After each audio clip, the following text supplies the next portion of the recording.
मैं आपसे क्वेश्चन करना चाहता हूं, कितनी बार गोलियत मारा गया बाइबल के अंदर? आप बोलोगे एक बार। किसने मारा? दाऊद ने, जबकि यह गलत है।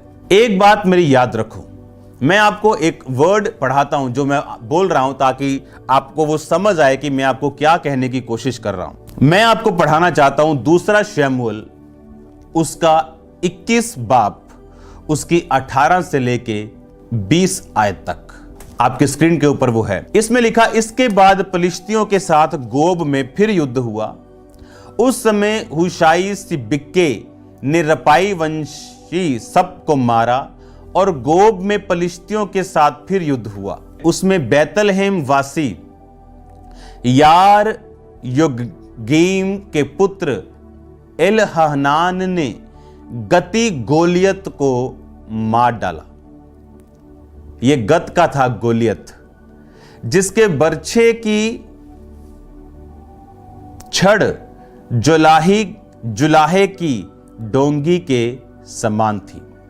फिर गत में भी युद्ध हुआ और वहां बड़े डील डोल वाला एक रपाई वंशी पुरुष, जिसके एक एक हाथ पांव में 6-6 उंगलियां थी, उसकी टोटल 24 उंगलियां थी, उसने इज़राइल को ललकारा। तब दाऊद के भाई शिमा के पुत्र योनातान ने उसे मारा। अब मैं आपको वापस लेके चलता हूं जिस गोलियत के बारे में आपने सुना है, क्योंकि बाइबल में एक बात लिखी, बाइबल में लिखा, जितने काम प्रभु यीशु मसीह ने किए, जितने अंधे लंगड़े लूले जितने लोगों को चंगा किया, अगर एक एक की स्टोरी लिखी जाए तो इतनी बड़ी बुक छपेगी कि इस पूरे वर्ल्ड में नहीं समाएगी। जितने काम प्रभु यीशु मसीह ने किए, जितने लाखों की जिंदगियों में बड़े बड़े कार्य किए, अगर उनकी बुक्स लिखी जाएं टेस्टिमनीज की। याद रखो, परमेश्वर ने जो गोलियत हमने मरा हुआ देखा, जिसको हम पहला शमूएल उसकी 17 में पढ़ते हैं कि दाऊद ने 41 ऐसे गोलियत को मारा।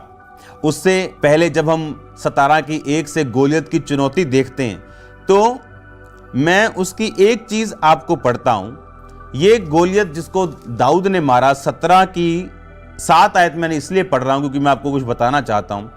उसमें लिखा, और उसके भाले की छड़ जुलाहे के डोंगी के समान थी। ये गोलियत की भी, जैसे आज मैं 2 पहलवानों की बात करूं, दोनों पहलवान 500 पाउंड उनका भार है, और दोनों जब अपने हाथ में तलवार लेके आते तो 40 किलो की होती। तो मैं कह रहा हूं पहला पहलवान जिसके हाथ में 40 किलो की तलवार। और लिखा, जिस गोलियत की बात मैं दूसरे शमूएल में कर रहा हूं, वो भी सेम, उसकी जो छड़ थी भाले की, वो भी जुलाहे की डोंगी के समान थी। यानी ये सेम तरीके का गोलियत था। उसका नाम भी गोलियत रखा क्योंकि उसकी जो पावर थी, जैसे हाथी का बच्चा हाथी होता है, ये भी उसी तरह का था। पर इस बार इसे दाऊद ने नहीं मारा, इस बार दाऊद के जनों ने इसे मारा। आप जानते हैं क्यों परमेश्वर के अनॉइंटेड लोगों का विरोध होता है? क्योंकि जो काम आज मैं कर रहा हूं वो कल आप करने वाले। जो काम मैं आज कर रहा हूं, कल वो मेरे स्पिरिचुअल सन्स और डॉटर्स अपनी चर्चों में करने वाले। पता है क्यों? इसीलिए शैतान उनका विरोध करता है, क्योंकि शैतान को मालूम है कि ये अभिषेक की कहानी यहां खत्म होने वाली नहीं। उसे मालूम है कि मैं आपको प्रूफ करता हूं, अभी रुको एक बार, फिर मैं आपको पढ़ाता हूं। आप बोलोगे ठीक है, ये गोलियत का हो गया। अब मैं आपको ये वो लोग हैं जो दाऊद के साथ रहे थे पहला शमूएल में, जो दाऊद के साथ 400 लोग आए थे। दूसरा शमूएल में उनकी वीर गाथाएं अब लिखी जा रही। एक वर्ड मैं आपको और पढ़ाना चाहता हूं, दूसरा शमूएल उसकी 23 बाब का जो मैंने वर्ड बोला था उसको हम देखेंगे। उसमें लिखा, फिर यहोयादा का पुत्र बनाया था, जो कबसेल वासी एक बड़े काम करने वाले वीर का पुत्र था। उसने सिंह सरीखे 2 मुआबियों को मार डाला, और बर्फ के समय उसने एक गड्ढे में उतर के एक शेर को मार डाला। आप देखो, दाऊद ने एक गवाही दी थी कि मैंने शेर को मारा, मैंने भालू को मारा। अब उसके बच्चों की, उसके भाइयों की, उसके स्पिरिचुअल कनेक्शंस की गवाहियां आ रही कि उसने गड्ढे में उतर के उसने एक शेर को मार डाला। शेर और जो टाइगर की दहाड़ होती, बाघ की, इस तरह से उसे बनाया गया कि जब वो दहाड़ते हैं तो बहुत सारे लोग, बहुत सारे जानवर पैरालाइज हो जाते हैं, अधरंग हो जाता है उनको, एट द स्पॉट, शेर के साथ कोई पंगा नहीं लेता। और लिखा गड्ढे में उतर के उसने शेर को मार दिया। आप जानते हैं क्यों? मैं आपको यह बता रहा हूं कि यह अभिषेक ट्रांसफरेबल है, यह ट्रांसफर होता है, ये इंपार्ट होता है, ये मैन ऑफ गॉड से दूसरे व्यक्ति के अंदर जाता है, सिर्फ ले हैंड करने से नहीं बल्कि संपूर्ण मन से उस मैन ऑफ गॉड को फॉलो करने से, जीसस क्राइस्ट के साथ वफादार रहने से। ये वो लोग नहीं है जो कुछ समय के लिए दाऊद के पास आए, जैसे आजकल लोग जैसे काम सीखने के लिए होता है ना, जो काम कारीगर होते हैं, जो कि मिस्त्री के साथ लेबर लगा हुआ और काम सीखा और उसके बाद मिस्त्री बन के चला गया। No no no no no, मैं उन लोगों की बात नहीं कर रहा हूं। ये वो लोग हैं जो सोच भी नहीं सकते उससे अलग होने की।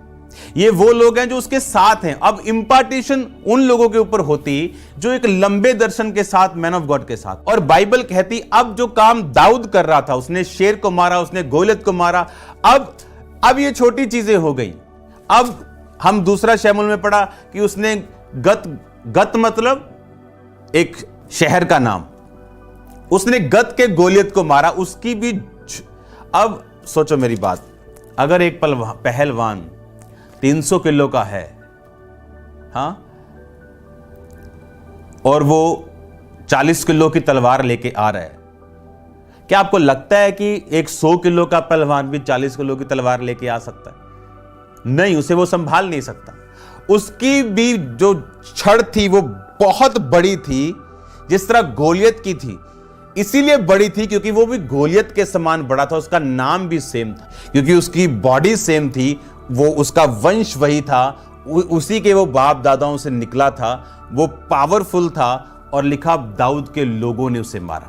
फिर पढ़ेंगे 21 की 18 को। इसके बाद फिलिस्तियों के साथ गोब में युद्ध हुआ, गोब में फिलिस्तियों के साथ फिर युद्ध हुआ, और बैतल हमवासी यार योरगीम के पुत्र एलहनान ने गतवासी गोलियत को मार डाला। उसकी बरछे की छड़ जुलाहे के डोंगी के समान थी।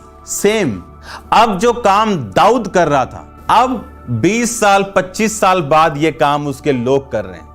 अब शेरों को वो मार रहे हैं, अब गोलियत को वो मार रहे हैं। अब दाऊद नहीं मार रहा, क्योंकि दाऊद ने एक सेना तैयार कर दी, उसने इंपार्ट कर दिया लोगों को। आज कैसी संगतियों में आपको जाना चाहिए? जो घर के नजदीक हो? नो, जो अनॉइंटेड हो, क्योंकि anointing is the only thing जो डिफरेंस पैदा करेगी, जो विच मेक्स द डिफरेंस। वो एक ही चीज है, वो है परमेश्वर का अभिषेक, जो जिससे फर्क पड़ता। बताना चाहता हूं, परमेश्वर ने कहा जितने मेरे याजक होंगे वो अपने माता पिता, अपनी कुंवारी बहन या अपने भाई के कारण अपने आप को अशुद्ध कर सकते हैं। यानी जब वो मर जाएं तो वो उनके पास जाके उनकी लोथ को छू सकते हैं, पर और किसी दोस्त के लिए, किसी भाई और किसी निकटम संबंधी के लिए भी वो अपने आप को अशुद्ध नहीं कर सकते। और परमेश्वर ने जो महायाजक होते थे, जो साल में एक बार महापवित्र परम पवित्र स्थान में अंदर जाके लहू लेके जाते थे, परमेश्वर से प्रार्थना करते थे, परमेश्वर ने उनको बोला कि अगर तेरा माता और पिता भी मर जाए तो तुझे उसके पास जाने की आज्ञा नहीं है, और तू अपने आप को पवित्र बना के रखेगा, क्योंकि मेरा पवित्र तेल तेरे सिर के ऊपर मुकुट की तरह है। हालेलुया। इसका मतलब क्या है? हर एक मसा जो कंडीशन के साथ नहीं आता वो गलत मसा है। हर एक सेवकाई जो परमेश्वर आपको देता है, अगर वो कंडीशन के साथ नहीं है तो वो गलत है। परमेश्वर ने कहा याजक, अगर तू याजक है तो तुझे ये काम करने हैं। तू दुनिया के जैसा नहीं बन सकता, तुझे थोड़ा सा क्या करना है, दुनिया से अलग रहना है। पर अगर तू महायाजक है तो मैं तुझे बिल्कुल अलग करूंगा। तू माता और पिता के लोथ को भी क्या छू नहीं सकता।